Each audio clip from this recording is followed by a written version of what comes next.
আমাদের কাছে লিখেছেন যে মৃত্যু দিবস পালন করা যাবে কিনা কোরআন এবং হাদিসের আলোকে দয়া করে বলবেন।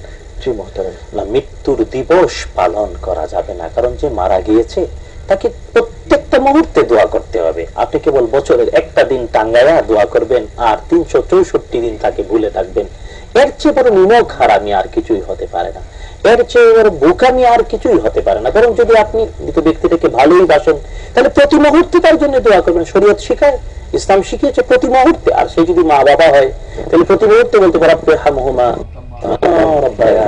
দিনে 10 বার, 50 বার, 100 বার বলবেন, প্রতি মুহূর্তে ঘন্টায় ঘন্টায় করবেন। আপনি কি 365 দিনের একদিন সবাইকে নিয়ে মাশাআল্লাহ সরগরম করে একেবারে দিবস দেখায় দিলেন, আর 364 দিন একেবারে ঘুমিয়ে, এটা তো কেবল কপাল পুরানা ছাড়া আর কেউ বলতে পারে। আল্লাহ হেদায়েত নসিব করুন। আমিন আমিন আমিন। আর সেটার একটা লৌকিকতার মধ্যে সুন্দর লৌকিকতা।